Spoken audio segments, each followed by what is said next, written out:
Hola, hola, vamos a darle inicio a un podcast más hablando de adicciones, de la enfermedad, de lo que pasa en la actualidad sobre el consumo de drogas. Vamos a darle la bienvenida a un gran amigo con el conocimiento en el tema de las adicciones, a Javier González. Es un gusto, mi buen Javi, tenerte por acá. Si nos haces el honor de presentarte, por favor. Sí, muchas gracias, Carlos. La verdad que, pues bien padre, ¿no? Estar en estos espacios y poder compartir un poco de lo que hemos estado viendo a través del tiempo, del consumo de sustancias, pues que es una problemática, la verdad que yo veo, no nada más aquí en México, sino a nivel global. Está ahorita muy presente en todas partes del mundo, con nuevas sustancias, más agresivas cada vez en la actualidad. Y pues que es un problema que la verdad tenemos que atacar desde la raíz para ver realmente desde dónde se presenta, ¿no?, esa problemática. Pues yo soy Javier González Martín del Campo, soy consejero en drogodependencias, soy licenciado en educación física, tengo estudios en cognitivo-conductual nivel 1, soy especialista en mindfulness y pues bueno, ahí hay muchas cosas que hemos venido recopilando, Carlos, a través del tiempo y que todo esto nos da la propiedad, ¿no?, para hablar un poquito más a fondo de la problemática que se presenta antes de que la persona se pueda convertir en un uso y abuso de sustancias. Ok, excelente. Yo creo que con un amplio conocimiento y trayectoria que a través de los años ha ido adquiriendo y tocabas un tema y para lo que lo va a ver el público y las familias, ¿qué sería tocar la enfermedad desde la raíz? Sí, mira, yo creo que para que alguien se convierta en una persona que consume sustancias, tienen que pasar muchas situaciones y tenemos que analizar, Carlos, desde la problemática que sucede desde que está en el vientre de mamá. Desde ahí se empiezan a presentar una serie de síntomas, de consecuencias que a la larga, ¿verdad?, lo va a llevar a que sea una persona consumidora de sustancias. Se da mucho la problemática en esa parte del embarazo, se llama proyecto sentido gestacional, donde desde ahí la mamá pues empieza a vivir pues todas sus propias emociones, a veces pues de ella misma y también por todo el entorno que le rodea. Entonces, ¿qué pasa cuando en muchas ocasiones se da la situación de que es un embarazo no deseado, donde hay mucha problemática en el entorno, en el entorno donde ella convive, la problemática que pueda tener con su pareja? Quizás en ese tiempo había muchas dificultades económicas, abandono del esposo, etcétera, y toda esa problemática emocional que está viviendo la madre, pues lo está adquiriendo el producto que está en gestación. Posterior a eso, cuando el niño crece, si hay abandono, si hay rechazo, si hay abusos físicos, muchas ocasiones se dan hasta abusos sexuales, etcétera, en su entorno familiar, pues es un niño que se va a sentir solo, con una baja autoestima, con muchas situaciones que al niño no lo dejan crecer emocionalmente y no corresponde muchas veces a su edad cronológica, a su edad emocional. Y es donde muchos de ellos o muchos de nosotros, como fue en mi caso personal también, pues nos vamos y recurrimos a una sustancia que nos empiece a aliviar, entre comillas, lo voy a poner así, ese dolor emocional que no hemos podido gestionarlo. Entonces desde ahí se dan muchas conductas también nocivas, muchas conductas de comportamientos inadecuados y que eso posteriormente pues nos van a llevar, ¿no?, a buscar ese escape, una anestesia emocional o una muleta que nos ayude a sobrecompensar todas esas carencias emocionales que tenemos.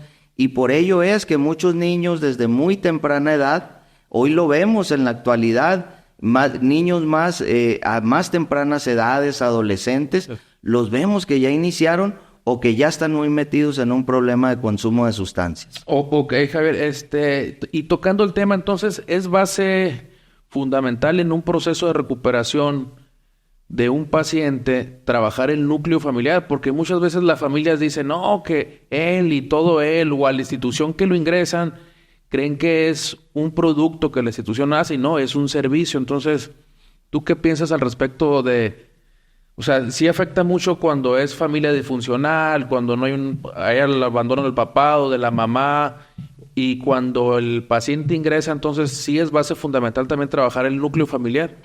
Sí, Carlos, totalmente. Es muy importante el trabajo que tiene que hacer toda la familia. Se habla mucho de que todo el núcleo está en un problema o que se está enferma la familia. Eso se habla en muchos programas, ¿no?, de tratamiento. Entonces es bien importante trabajar con toda la familia. Casi siempre en las familias donde existe alguna o algunas personas con un problema ya de adicción, siempre se pone el foco en esa persona. ¿Por qué? Porque no queremos darnos cuenta, todo el núcleo familiar, de la problemática existente antes de que alguien se convierta en un consumidor de sustancias. Entonces siempre ponemos el foco y empezamos a culpar que tú eres el culpable de esto, que tú eres el adicto, que etcétera. Entonces es bien importante el trabajo con la familia para que cada uno desde su espacio personal se responsabilice de todas aquellas situaciones que se ha vivido en ese núcleo familiar y se pueda resolver. Hay unos casos que se hablan en unos programas, sobre todo en el programa de Al-Anon, se habla mucho que a veces en esa problemática familiar lo ponen como un ejemplo, que en la sala de la casa está un elefante, ¿no? Un elefante rosa, a veces lo ponen así, y toda la familia le sacamos la vuelta. No queremos ver al elefante que está ahí. El elefante lo vamos a ejemplificar como la problemática que existe en casa. Falta de comunicación, abusos físicos, emocionales, verbales, todos los abusos que se puedan presentar, y no vemos esa problemática. Ponemos la mirada nada más en la persona que está teniendo conductas autodestructivas y que una de ellas es la adicción. ¿Y por qué lo hacemos así? Porque no nos queremos, como te decía anteriormente, responsabilizarnos de la problemática familiar existente, y pues es más fácil sacarle la vuelta y nada más enfocarnos, ¿verdad?, en la persona que está teniendo la problemática de consumo. Es por ello que es fundamental el trabajo con toda la familia.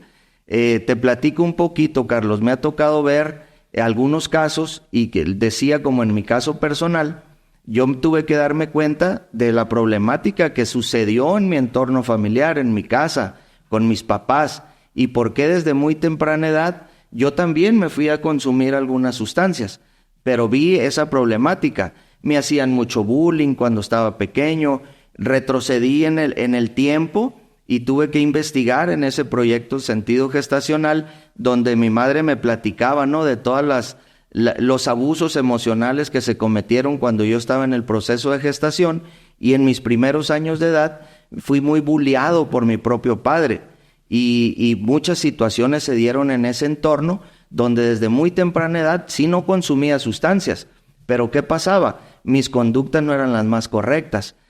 Siempre fui un niño que estaba muy agresivo, siempre muy activo emocionalmente, pero siempre al lado de estar peleando, de estar discutiendo. Fui la oveja negra, te voy a decir, de la familia, pero que a través del tiempo que pude ver esa situación, pues tuvimos que hacer un trabajo familiar para que pudiéramos salir de esa problemática adictiva. Entonces es fundamental el trabajo que se tiene que hacer con la familia para descubrir desde dónde podemos traer patrones, conductas, programas inconscientes, creencias, etcétera, y poder ir cortando con todas esas cadenas para que en un futuro la persona pueda también autorresponsabilizarse de sus propias problemáticas y salir, ¿no?, de la situación del consumo. Ok, entonces, a lo que hemos platicado, muchas veces, o los que estamos en un proceso de recuperación, sabemos que la problemática siempre viene desde la niñez, ¿no? Cuando empiezan a descoyuntarse los instintos, todos esos temas. Pero cuando la persona que consume llega a una cierta edad donde ya hay una conciencia o sabe discernir entre el bien y entre el mal, ahí ¿cómo lo explicas tú que él por qué sigue consumiendo? ¿Traerá el cúmulo de la niñez o ya es por decisión propia o porque se fuga la realidad? ¿Cómo nos lo cuentas ese tema de por qué la separación en las edades cuando crece ya es por él o es porque la niñez?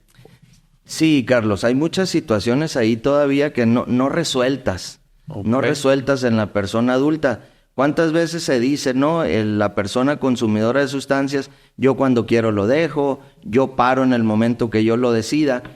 Conscientemente quizás lo digamos de esa manera, pero todavía en el inconsciente o en el subconsciente hay muchas heridas no resueltas. Entonces tenemos que ir a trabajar esas heridas para poder como unir todas las piezas del rompecabezas que se han fragmentado en nuestro interior.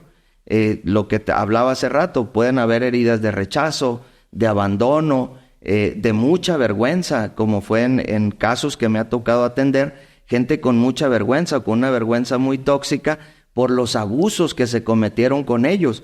Y son cosas no resueltas, resentimientos, cuántas situaciones vividas a través, ¿verdad?, de la historia de cada una de esas personas.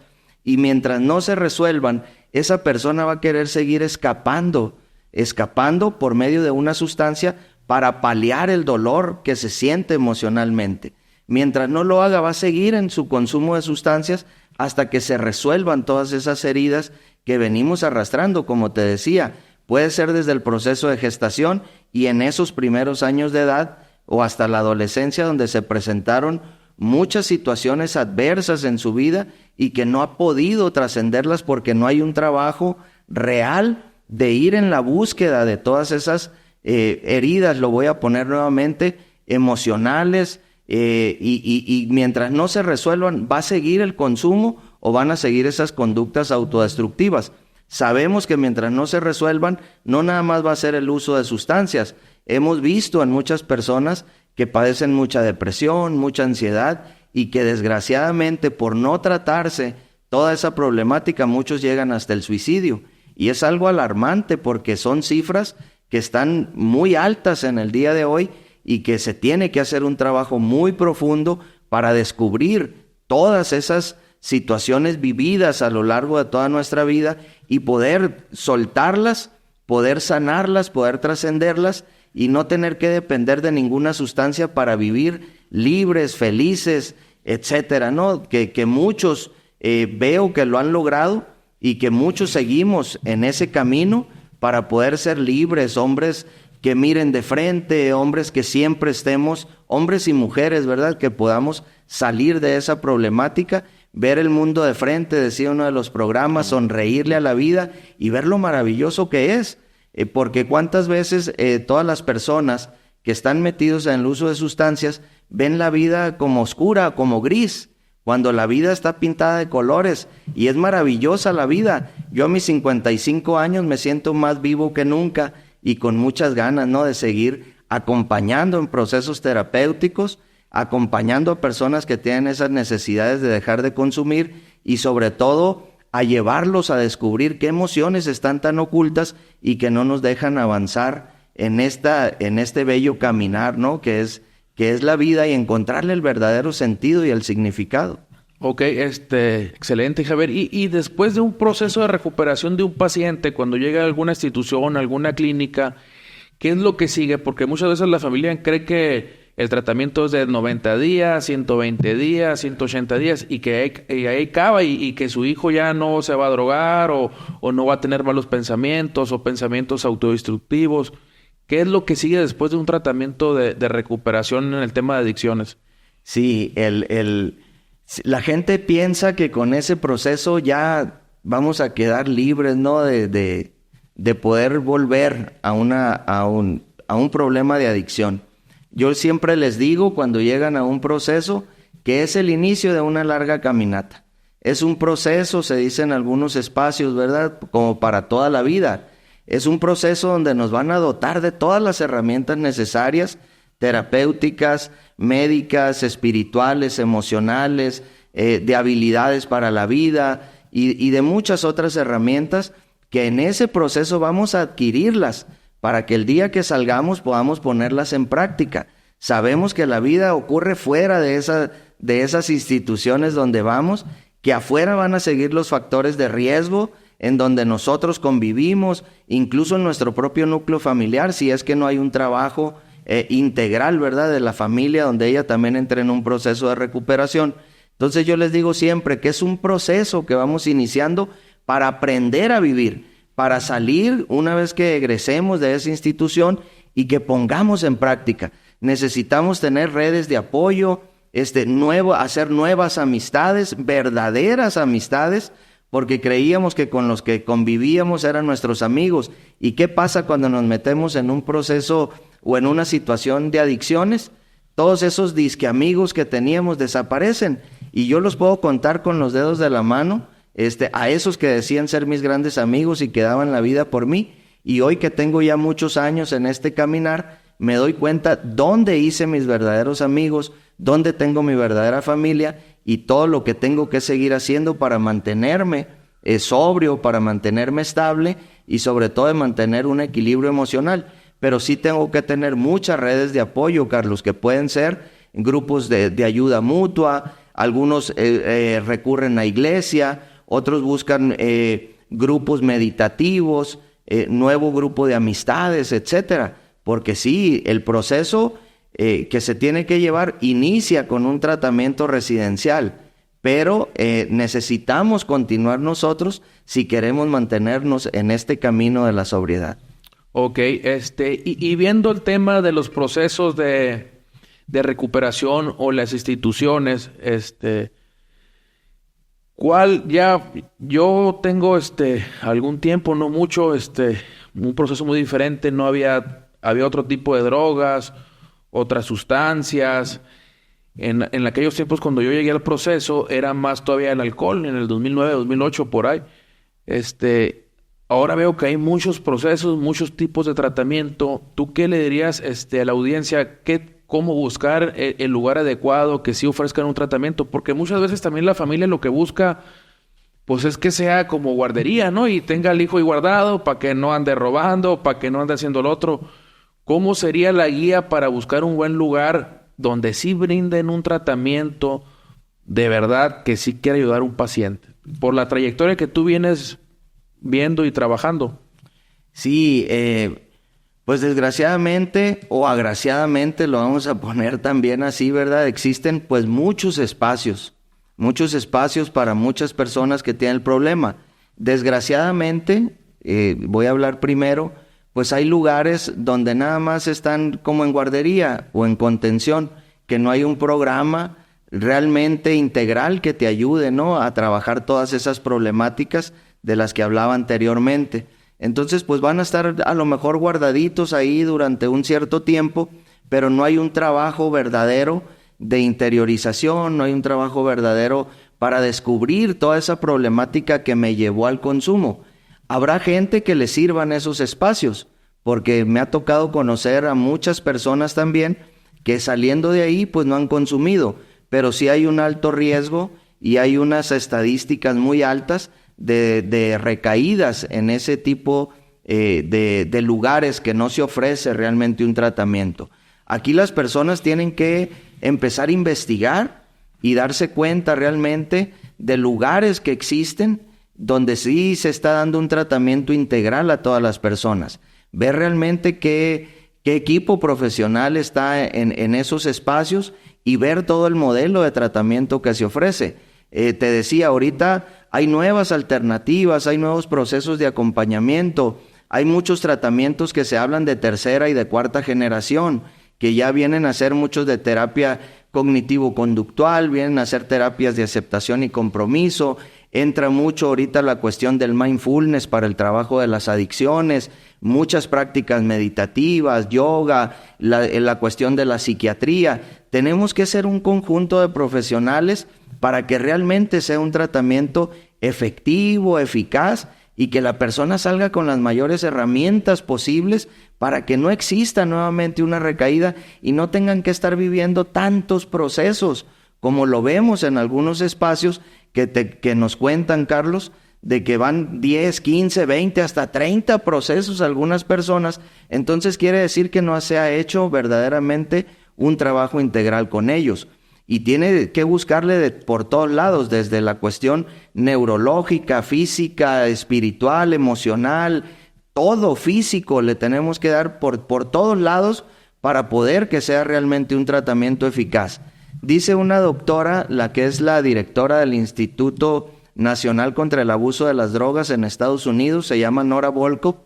Ella habla mucho de que la enfermedad de la adicción es una enfermedad del cerebro, dice ella, ¿no? Y que se tiene que trabajar esa parte cerebral porque hay muchos desórdenes bioquímicos también que suceden por el uso de sustancias y por el abuso sobre todo. Entonces tiene que ser un tratamiento, como te decía, médico, psiquiátrico, emocional, espiritual y físico también, porque también la cuestión física tiene mucho que ver en el proceso, alimentación saludable, etcétera, para realmente que el paciente tenga todo ese tratamiento y que pueda salir de su problema adictivo. Ok, ya, o sea, ya cada vez hay más alternativas de tratamiento, ¿no? Y ahorita que tocabas el tema de estadísticas, uno que está en el camino de la recuperación y las adicciones, veo que cada vez más los menores, son atacados ahora sí que por las drogas. O sea, ahí tú cómo ves el tema ese, y también la estadística ya cada vez es más la mujer la que consume alcohol, la que consume droga, pero está en la estadística, está el menor y la mujer. O sea, el varón sigue, ¿no? En ascendencia, pero el tema, ¿cómo pudiéramos trabajar en adolescencia, en la niñez? Porque, pues, es el futuro de México. Sí, y el futuro del mundo, Carlos, porque, o el presente, lo vamos a decir, porque ya están aquí con nosotros y deberíamos de hacer mucho trabajo y mucho énfasis con ellos. Salió un programa hace unos años, como en el 2012, 2013, un programa de educación socioemocional para trabajarse en toda el área educativa.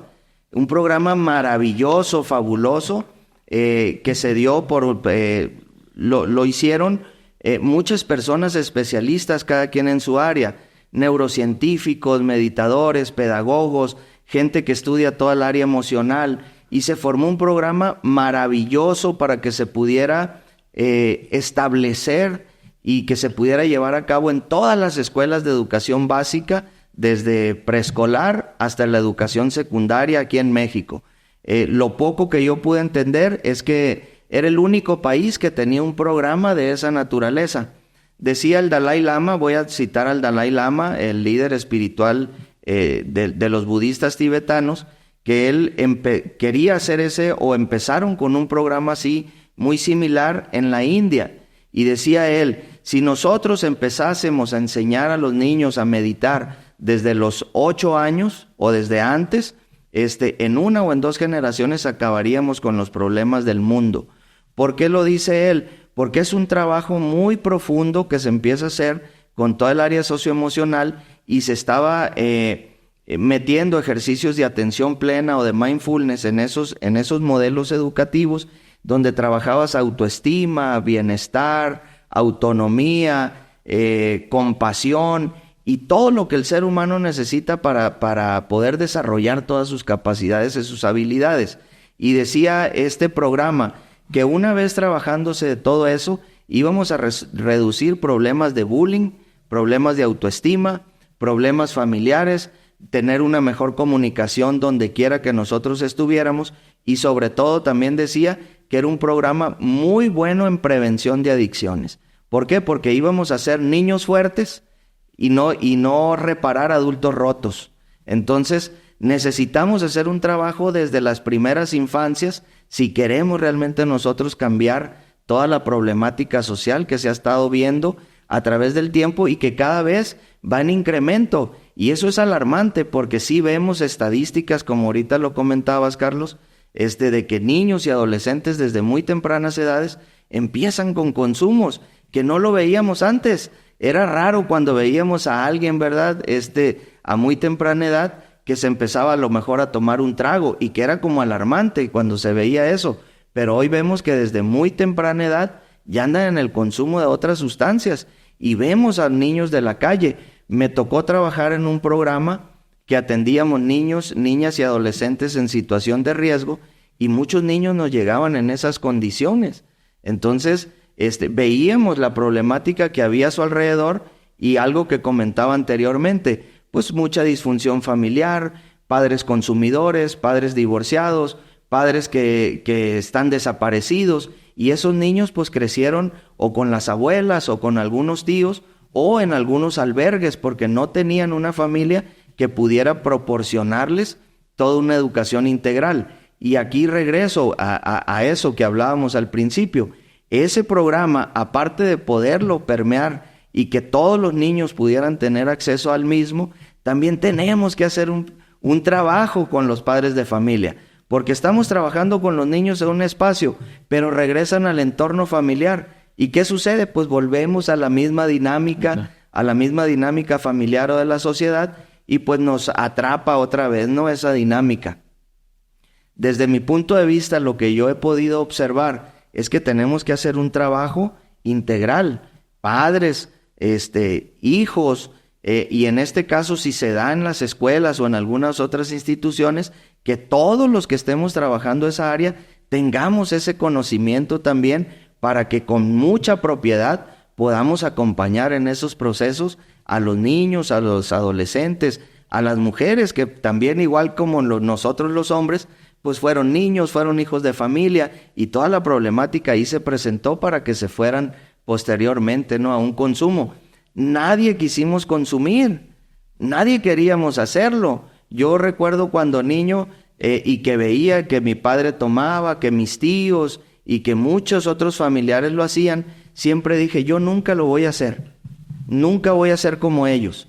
Mas sin embargo, también tuve que irme a beber, a consumir algunas otras sustancias, y yo no sabía qué había sucedido hasta que empecé a investigar, empecé a prepararme en estas áreas y me di cuenta desde dónde venía arrastrando, ¿no?, esa problemática, y que posteriormente pues también me llevó al uso y al abuso de alcohol y de otras sustancias que me llevaron a un proceso adictivo, pero que gracias a la ayuda que he recibido de tantas personas y poder posteriormente estudiar para entender más sobre el tema, pues he podido resolver todas esas problemáticas y estar el día de hoy, ¿verdad?, pues libre de todas esas sustancias. Ok, y ahorita que tocabas el tema de prevención, la niñez, los padres, escuelas, yo creo que es mucho el énfasis que se debe hacer, porque por ahí escuchaba una frase, o no me acuerdo dónde leía, que la prevención ya debería de ser una materia para las escuelas, porque totalmente estoy de acuerdo, porque trabajas con el menor o con el adolescente, pero si vuelve a un núcleo donde está descompuesto, no hay una pues felicidad o una paz, una armonía en familia, pues vuelve otra vez, como se dice, ¿no? Lavas al puerco y se va a chiquear otra vez y otra vez donde mismo. Entonces, yo creo que sí hace mucha falta el tema de prevención, tanto o es falta de conocimiento de los padres, no conocer la prevención, cuáles son los síntomas cuando un adolescente o un menor se empieza a drogar o también llevarlo a las escuelas. Y volviendo un poquito atrás, tocabas el tema espiritual.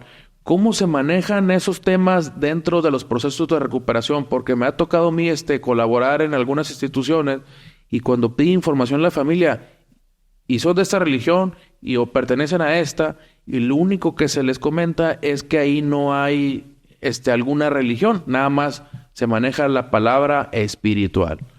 Sí, Carlos, fíjate que sí hace mucho ruido muchas veces eso, porque pues cada quien, los seres humanos tenemos creencias distintas. Y lo más importante es que en ese tipo de instituciones no exista así un dogmatismo, o que nos quieran llevar a todos a una misma corriente, lo voy a poner religiosa, sino tiene que ser abierto para que cada persona decida en qué creer, en quién confiar. Por eso en los programas de Alcohólicos Anónimos se habla de un poder superior, de Dios, se dice como cada quien lo conciba, y que cada quien vaya buscando esa parte espiritual. Me gusta mucho algo que decía el creador de la logoterapia, una rama psicológica. El creador de ella fue Viktor Frankl, un médico especialista en esa área, y a él le tocó vivir lo más feo cuando los campos de concentración. Él estuvo en los campos de concentración en Auschwitz, en Dachau, y vio morir a mucha gente, incluso dicen que vio morir a sus padres y no sé si hasta a su esposa ahí, y dice que él lo único que lo hizo mantenerse firme y no caer en depresión y todo, fue poner en práctica lo que él estaba descubriendo. y dice que lo que lo mantuvo vivo a él fue la fuerza de resistencia del espíritu. Él no hablaba de religión, hablaba de espiritualidad, del espíritu que dice él que reside en cada uno de nosotros, de los seres humanos, sean hombres, sean mujeres, sean niños. Hay una fuerza espiritual que nos impulsa a seguir luchando, a seguir queriendo mantenernos vivos a pesar de todas las adversidades que viva el ser humano. Entonces la parte espiritual es muy importante, hacer ver a la persona que dentro de él existe una fuerza mucho más poderosa que nos puede impulsar a salir de toda nuestra problemática. Y una vez que se empieza a descubrir esa fuerza espiritual dentro de cada uno de nosotros, bueno, pues ya cada quien buscará dónde seguirla alimentando. Puede ser en una iglesia cristiana, puede ser en una iglesia católica, puede buscar por medio de las meditaciones o por la parte budista, musulmana, etcétera. Hay infinidad de ramas, lo voy a poner así, donde uno tiene que ir en esa búsqueda muy personal, porque a mí me quisieron inculcar algunas cuestiones religiosas desde que era niño, pero a través del tiempo yo he podido combinar muchas prácticas espirituales y puedo ir a la iglesia católica y puedo ir a la iglesia cristiana, pero también me encanta lo que dice el budismo y toda esa práctica introspectiva, meditativa, que me ha ayudado a descubrir y a ver esa parte más profunda de mi ser y que me ha ayudado, ¿verdad?, a saber cómo empezar a liberarme de tantas impurezas que había ahí y a poder ir quitando esas capas que impedían que esa parte espiritual se fortaleciera, brillara y que me hiciera, la verdad, sentirme libre de toda esa problemática y sentirme acompañado, aunque muchas veces me encuentre solo, y sentirme pleno donde quiera que me encuentre, porque anteriormente cuando estaba en mi problema de adicción al alcohol o a las drogas, podía estar en un estadio lleno de gente y sentirme totalmente solo y vacío. Y hoy puedo estar en un lugar donde yo me encuentre solo y me siento lleno y acompañado. O sea, me siento pleno porque he trabajado esa parte interior y que es esa fuerza que me mantiene vivo. Llámenlo Dios, llámenlo fuerza espiritual, como ustedes lo quieran llamar, pero que está dentro y tengo que ir en esa búsqueda de limpieza interior para dejar que brille realmente esa fuerza espiritual y que es la que me mantiene, hace rato lo decía, a pesar de mi edad, me mantiene más vivo, yo creo, que cuando estaba sumido en mi proceso de adicción y que tenía a lo mejor 18 o 20 años. Hoy me siento más vivo que nunca y más pleno. Entonces creo que es un trabajo muy personal, pero sí de estarlo haciendo de manera constante, continua y sin meter cuestiones dogmáticas quizás en estos procesos, y que cada quien vaya descubriendo dónde se siente mejor, de encontrar ese acompañamiento y poder fortalecer esa parte espiritual. Tu espíritu, ¿no? Exacto. También te he escuchado ahorita, y he escuchado 2 o 3 veces que mencionas la palabra lo meditativo, el tema de la meditación. Ahorita se empieza a ver mucho, a lo mejor de hace mucho tiempo se ve y uno apenas lo empieza a ver o a conocer. Ese tema, ¿qué es lo que te hace trabajar, Javier? La meditación, el análisis, la atención plena. ¿Qué es lo que obtiene un paciente cuando empieza esa práctica meditativa? Sí, qué importante, Carlos, que toques ese punto, porque me ha tocado. Primero fui practicante yo de meditación, por allá en el 2006 empecé con una meditación trascendental de Mahesh Maharishi Yogi. Lo aprendí con unas personas que trabajaban esos procesos de adicción, que ayudaban mucho a bajar los niveles de ansiedad en el paciente. Me llamó mucho la atención aprender esa práctica meditativa y de ahí me hice un buscador de ese tipo lo vamos a poner técnicas o métodos, pero que en realidad cuando ya los adoptas se hacen una forma de vida y que es muy difícil, en este caso para mí, poderlos abandonar por todos los beneficios que yo he venido obteniendo. Yo empecé con esas prácticas, posteriormente fui a unos cursos meditativos en el budismo tibetano. Después me encontré con mi maestra de budismo Theravada, que me enseñó la práctica de Vipassana y me hicieron instructor. Estuve en retiros meditativos de 3 días, de 10 días, de 21 días de silencio, y posteriormente a ello por obtener una certificación, estudié con el Instituto Nalanda para la Ciencia Contemplativa, que tiene su sede en la ciudad de Nueva York. Las personas que están a cargo de ese instituto son médicos, son psiquiatras, son neurocientíficos y trabajan muy de la mano con el Dalai Lama y con monjes que tienen años y muchísimas horas meditando. ¿Por qué hago todo este recuento? Es porque todas estas prácticas que se han hecho de mindfulness o de otras prácticas meditativas, ellos han visto todos los beneficios que otorga y sobre todo que empiezan a trabajar mucho con el estrés, mucho con las cuestiones de trauma, que muchas terapias psicológicas muchas veces no logran llegar, dicen ellos, a través de toda su experiencia, que no logran llegar a desarraigar traumas que están muy profundos en lo más antiguo del cerebro, que es el tallo cerebral.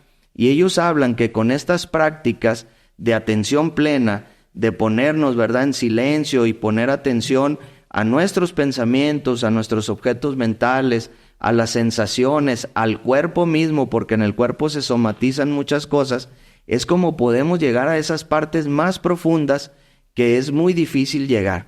Entonces podemos desarraigar muchos problemas que traemos inconscientes y que a veces no sabemos ni por qué me siento de ciertas maneras, porque también hay mecanismos de defensa que nos bloquean esas partes como para no estar recordando.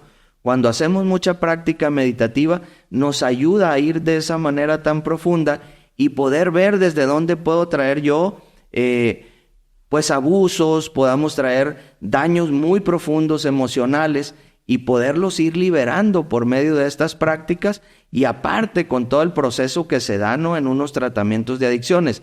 Pero la práctica meditativa es muy importante. Nos ayuda a trabajar depresión, ansiedad, a estar más consciente de lo que está sucediendo en este momento presente y no estarme yendo al futuro ni estarme yendo al pasado, sino mantenerme en este presente, porque también nos va a ayudar muchísimo a la autorregulación emocional. Dice un neurocientífico que se llama Richard Davidson que con este tipo de prácticas se empiezan a dar muchas cuestiones de neuroplasticidad cerebral. Empezamos a hacer cosas distintas, empezamos a tener nuevas conexiones neurológicas de sinapsis y todo eso que se habla en cuestión cerebral, y podemos cambiar hábitos, podemos cambiar conductas y podemos dejar lógicamente, ¿verdad?, a través de esto, esa problemática de adicción a drogas, a otro tipo de sustancias, alcohol, a relaciones tóxicas, a cuántas cosas, a la ludopatía, a la tecnoadicción que ahorita está tan de moda, y que podemos empezar a dejar todo eso si realmente practicamos y nos hacemos, ¿verdad?, asiduos valga la redundancia, a la práctica de la meditación en atención plena, porque puedo empezar a detectar emociones, sentimientos, deseos, cuántas cosas que podemos empezar a detectar con esa simple práctica, que nos sentamos, prestamos atención a la respiración y estamos atentos a 4 fundamentos, así se le llama, de la atención plena. Y podemos nosotros liberarnos y podemos sanarnos de muchas problemáticas emocionales que traemos arrastrando. Entonces, por eso es la importancia de que en estos procesos también se pueda llevar, como lo estamos llevando en una clínica, de meter todas esas nuevas prácticas para hacer un tratamiento más integral con nuestros pacientes. Ok, o sea, llegando al tema de lo meditativo, una vez regulando las emociones, pues muchas cosas empiezan a acomodarse, ¿no? Yo creo que el tema de las adicciones es un tema muy amplio. Podemos estar aquí sacando un tema el otro. Yo creo que va a ser va a haber una continuación, una o dos. No sé si le quieras agregar algo a la audiencia para que te escuche, mi buen Javi. Y para hacer una segunda parte, ¿no? Porque no tiene fin, no tiene fin. Sí, no, yo creo, Carlos, que la verdad a mí me apasionan muchos estos temas. Hace muchos años, así rápido para ir cerrando, tenía una persona que me acompañó en muchos procesos. Podíamos estarnos días, yo creo, platicando, nada más íbamos y desayunábamos, nos levantábamos y teníamos alguna necesidad fisiológica y nos regresábamos y nos llegaba la hora de la comida y podíamos seguir platicando hasta nos llegaba la cena y hasta altas horas de la noche. Es un tema, la verdad, apasionante, sobre todo les digo porque me convertí en un investigador de mi propia vida y de mi vida emocional. Entonces es un tema apasionante que nada más decíamos, lo dejamos para el siguiente episodio, ¿no? Así como ahorita lo comentabas. Sí. Y me gusta mucho una frase que se decía en unas comunidades, donde decían, ¿verdad?, que mucha de la problemática, algo que se habló al principio de esta charla, Carlos, era de la problemática de la familia. Y nosotros como padres de familia, la verdad que hemos tenido mucho que ver en el desarrollo de nuestros hijos y en eso a donde se han ido los que han consumido. Decía esta frase: hemos dado a nuestros hijos lo que nos pedían, pero no lo que necesitaban. Entonces yo recuerdo cuando tuvimos a nuestras dos hijas, que íbamos al centro de la ciudad y pues todos los niños ven cosas y lo quieren. Y yo le decía a mi esposa, vamos a comprárselo. Y me decía mi esposa, no lo necesitan. No lo necesitan. Recuerda que en la casa tienen su cartón de juguetes, tienen muchas cosas en casa, no lo necesitan. Y yo le decía, ay, pero no seas mala, vamos comprándoselo. No lo necesitan. Ella me enseñó a mí a ver que no todo lo que piden los hijos necesitan. ¿Por qué? Porque después los hacemos intolerantes a la frustración. Y es lo que pasa con muchos consumidores. Tienen alguna necesidad y lo primero que es ir al consumo. Es ir a buscar qué los pueda sacar momentáneamente de esa problemática. Cuando tenemos que enseñarlos a que con lo que tienen podemos estar trabajando y haciendo lo mejor para ellos. Pero todo el tiempo estarles solucionando, dando, etcétera, cuando lo que a lo mejor necesitan en esas etapas es atención, es cariño, es protección, es acompañamiento. No es darles y darles nada más por darles, sino saber realmente cuáles son sus necesidades, sobre todo emocionales, de acompañamiento. Y también algo que me gustaba mucho, que se hablaba de esos temas, es de que a veces el adicto se siente muy culpable. Y yo les digo, vamos dejando la culpabilidad. No somos culpables de nuestra adicción. Fueron situaciones que venimos arrastrando por toda la problemática que se vivió a nivel familiar, social, cultural, etcétera. Pero sí vamos haciéndonos responsables ya de nosotros mismos. Creo que cuando tomamos la responsabilidad de nuestra propia vida, es cuando empezamos a darnos cuenta, que es el arte de la atención plena, el viejo arte de darnos cuenta de todo lo que he venido arrastrando y romper con todos esos patrones. No es fácil, pero tampoco es imposible. Y una frase como para culminar que decía en comunidades terapéuticas, se decía, ¿verdad? Como sabían que era imposible, lo hicieron. O sea, vamos a que a veces creemos que las cosas son imposibles de lograr, pero cuando empezamos a trabajar y nos responsabilizamos, lo podemos lograr. Tenemos esa gran capacidad todos los seres humanos de resiliencia, de podernos poner de pie a pesar de todas las consecuencias adversas que hayamos sufrido en la vida. ¿Quién no ha sufrido alguna adversidad? Todos los seres humanos creo que hemos sufrido, pero algunos o la gran mayoría tenemos esa capacidad para ponernos de pie nuevamente, a pesar de que todo se haya destruido, a pesar de que hayamos perdido familias, algunos que las han perdido, que nos hayamos sentido solos, que nos hemos quedado tirados en la calle sin nada, pero podemos ponernos de pie nuevamente por esa fuerza interior que hablábamos, Carlos, hace rato, y que nos hace, ¿verdad?, ser seres humanos nuevamente y poder brindarle la ayuda, la mano, el acompañamiento con ese amor verdadero, sin esperar nada a cambio de las otras personas, porque eso te lo da tu propia experiencia de vida y quieres compartirlo con los demás. Entonces es algo maravilloso que nos hace sentir plenos y vivos, y que los que hemos encontrado ese sentido a la vida es decirle sí a la vida nuevamente, como decía Víctor Frank, en esos grupos que se hablan de los grupos de sentido, y que podemos decirle sí nuevamente a la vida y poderle sonreír a la vida y tratar, ¿verdad?, de todos los días estar dispuestos a prestarle el acompañamiento a toda aquella persona que necesite de un proceso de este tipo. La verdad que yo estoy bien contento, me encantan estos espacios, ¿no? Y creo que sí, Este va a ser en el siguiente episodio, le vamos a llamar así, para seguir charlando, mi Carlos. Y ahorita que tocabas el tema de tus hijas, ya para cerrar, el tema es o porque tienes mucho, porque no tienes, porque tienes mucho amor, porque no tienes amor, porque hay cariño, porque no hay cariño. Pero bueno, mi buen Javi, te agradezco el espacio, tu tiempo. Yo creo que esto no acaba, hay mucho conocimiento, tienes mucho por compartir para que la gente empiece a conocer otros sistemas de tratamiento y más que nada lo meditativo, ¿no? A lo que comentaba, regular las emociones, ¿no? Y también para invitar al que está atrás de los controles. Gracias.